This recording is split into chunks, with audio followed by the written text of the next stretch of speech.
Hi friends, ഞാനിന്ന് വന്നിരിക്കുന്നത് നല്ല അടിപൊളി ടിപ്സുകളുമായിട്ടാണ്. അപ്പം നമുക്കെല്ലാവർക്കും പ്രയോജനപ്രദമായ ടിപ്സുകളുമായിട്ടാണ് വന്നിരിക്കുന്നത്. അപ്പം സ്കിപ്പ് ചെയ്യാതെ ഫുള്ളായിട്ട് കണ്ടാൽ മാത്രമേ മനസ്സിലാവുകയുള്ളൂ. അപ്പോൾ ഫസ്റ്റ് ടിപ്പ് നാം പറയുന്നതെന്ന് വെച്ചാൽ, നമ്മൾ ചോറൊക്കെ വയ്ക്കുമ്പോഴത്തേന് കുക്കറിനകത്താണേലും റൈസ് കുക്കറിനകത്താണേലും നമുക്ക് അടിയിൽ വെള്ളം നിൽക്കും ചില സമയത്തൊക്കെ. അപ്പം ചോറ് രാത്രി ആകുമ്പോഴത്തേന് ചീത്തയായിപ്പോവും. അപ്പോൾ അതിന് എല്ലാവർക്കും അറിയാമായിരിക്കും. നമ്മൾ ഊറ്റിയതിന് ശേഷം ഗ്യാസിനകത്ത് ഒരു 5 മിനിറ്റ് ലോ ഫ്ലെയിമിലിട്ടൊന്ന് വെക്കുക. അപ്പോൾ ചോറ് നല്ല മൊരിഞ്ഞ് കിട്ടും. രാത്രി വരെ ആണേലും ചോറിന് ഒരു കുഴപ്പവും സംഭവിക്കത്തില്ല. അപ്പോൾ എല്ലാവരും ഇതിങ്ങനെയൊന്ന് ചെയ്ത് നോക്കുക. ഇനിയിപ്പോൾ അടുത്ത ടിപ്പെന്ന് പറഞ്ഞാൽ, ഒരു കുപ്പി നമുക്ക് ഇതേപോലെ ഒന്ന് മുറിച്ചെടുക്കാം.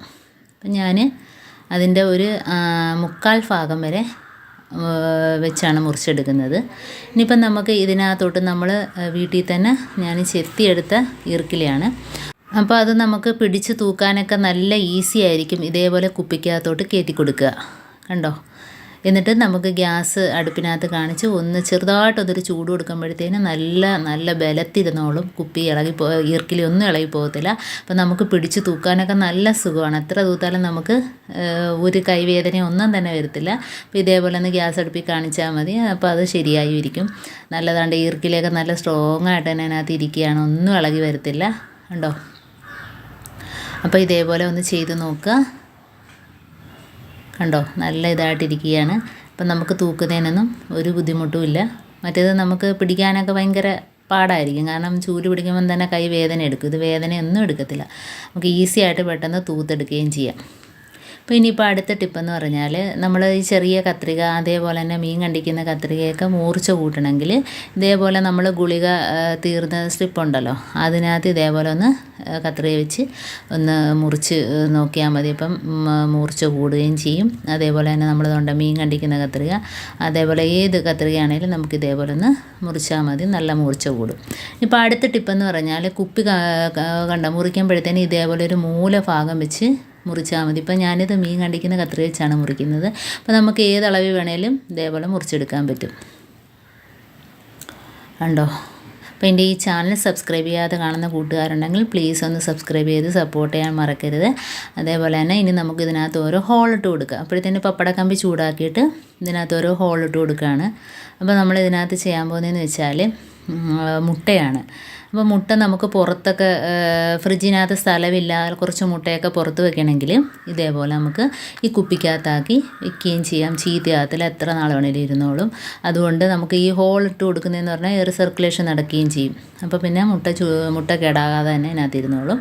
അപ്പോൾ ഇതേപോലെ ആക്കി നമുക്ക് സെൽഫിലൊക്കെ വെച്ചാൽ ഒരു കുഴപ്പമില്ല, മുട്ടയ്ക്കൊന്നും സംഭവിക്കത്തില്ല. അപ്പോൾ ഇതിനകത്ത് എനിക്ക് 5 മുട്ട കൊണ്ട്, കുപ്പിയുടെ അളവനുസരിച്ച് ഇതേപോലെ നമുക്ക് വലിയ ടിന്നുകളുണ്ടെങ്കിൽ ഇതേപോലെ ചെയ്തെടുക്കാവുന്നതാണ്. ഇനിയിപ്പം അടുത്ത ടിപ്പെന്ന് പറഞ്ഞാൽ, നമുക്ക് വാഷ് ബേസിനൊക്കെ നല്ല കറയായിരിക്കും. അപ്പോൾ അതൊക്കെ ഒന്ന് വെളുപ്പിക്കണമെങ്കിൽ നമ്മളെ വീട്ടിലുള്ള വാടിയ നാരങ്ങ മതി. അപ്പോൾ അതിന് ചെറിയ നീരൊക്കെ വേണം. അതിനനുസരിച്ചുള്ള ഉപ്പും. അപ്പോൾ നമുക്ക് എന്തുമാത്രം കഴുകണോ അതിനനുസരിച്ചുള്ള ഉപ്പും കൂടെ എടുക്കണം. അപ്പോൾ ഞാൻ വാഷ് ബേസിനാണ് തേക്കുന്നത്. അപ്പോൾ ഇത് ഇങ്ങനെ നമുക്ക് ബ്രഷോ സോപ്പോ ഒന്നും തന്നെ വേണ്ട. ഇത് വെച്ചൊന്ന് തേച്ച് കൊടുത്താൽ മതി. അപ്പോൾ നമ്മുടെ ഇഷ്ടത്തിനനുസരിച്ച് എല്ലാ ഭാഗത്തും ഇതേപോലെ ഒന്ന് ഉരച്ചു കൊടുക്കാം. എവിടെയൊക്കെയാണ് കറ, അതേപോലെ ഈ വാഷ് ബേസിനിലെ കുഴിഞ്ഞ ഭാഗത്തൊക്കെ ഇതേപോലെ കറയൊക്കെ ഇരുന്നാൽ പോകാൻ നമ്മൾ എത്ര ബ്രഷ് വെച്ച് തേച്ചാലൊക്കെ പോകാൻ പാടായിരിക്കും. അപ്പോൾ ഇതേപോലെ നാരങ്ങയും ഉപ്പും ഉണ്ടെങ്കിൽ നല്ല രീതിയിൽ തന്നെ ക്ലീൻ ചെയ്ത് കിട്ടും. അതേപോലെ തന്നെ നമുക്ക് ഇതേപോലെ തന്നെ ബാത്റൂമിലെ ടൈലാണേലും, അതേപോലെ തന്നെ ബാത്റൂമിലെ വാഷ് ബേസിനാണേലും സിങ്കാണേലും എല്ലാം ഇതേ വെച്ച് തേച്ചാൽ മതി. നല്ല രീതിയിൽ തന്നെ വെളുത്ത് കിട്ടും. അതേപോലെ തന്നെ നമ്മുടെ അതിൻ്റെ ആ ടൈൽ, വാഷ് ബേസിൻ്റെ ടൈലുണ്ടല്ലോ, ആ ഭാഗത്തും നല്ലോണം ആ ടൈലിനകത്തൊക്കെ തേച്ച് കൊടുക്കുക. അപ്പോൾ നല്ല രീതിയിൽ തന്നെ വെളുത്ത് കിട്ടും. അതിൻ്റെ കറകളെല്ലാം പോയി കിട്ടും. കണ്ടോ? ആ വിടവിലൊക്കെ നമുക്ക് ഇതേപോലെ ഒന്ന് ഉപ്പ് തൊട്ട് തേച്ച് കൊടുത്താൽ മതി. അപ്പോൾ ഇതിനിട്ട് ബ്രഷിട്ട് തേച്ച് ഉരച്ച് കഴുകേണ്ട കാര്യമൊന്നുമില്ല. ഇതിട്ടൊന്ന് തേച്ച് കൊടുത്തിട്ട് ഒന്ന് കഴുകി വെറുതെ ഇറക്കിയാൽ മതി.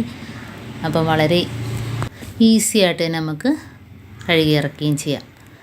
ഇനിയിപ്പോൾ എന്തുകൊണ്ട് ഞാൻ കഴുകി ഇറക്കുകയാണ്. കണ്ടോ നല്ല രീതിയിൽ തന്നെ വെളുത്തിട്ടുണ്ട്. അപ്പോൾ എൻ്റെ ഈ ടിപ്സുകളെല്ലാം നിങ്ങൾക്ക് ഇഷ്ടമായെന്ന് വിചാരിക്കുന്നു. അപ്പോൾ ഈ ടിപ്സിൽ ഏതെങ്കിലും ഒന്ന് നിങ്ങൾക്ക് ഉപകാരപ്പെട്ടു എന്ന് കാണുകയാണെങ്കിൽ നിങ്ങളൊന്ന് ലൈക്ക് ചെയ്യാനും കമൻറ്റ് ചെയ്യാനും സബ്സ്ക്രൈബ് ചെയ്യാനും ഷെയർ ചെയ്യാനും മറക്കരുത്. കൂട്ടത്തിൽ ബെല്ലൈക്കൺ ഒന്ന് ക്ലിക്ക് ചെയ്യാനും മറക്കരുത്. എന്നാൽ മാത്രമേ ഞാനിടുന്ന ഓരോ വീഡിയോസും നിങ്ങളുടെ മുമ്പിൽ നോട്ടിഫിക്കേഷനായി എത്തുകയുള്ളൂ. അപ്പോൾ അടുത്ത നല്ല ടിപ്സുമായിട്ട് വീണ്ടും കാണാം.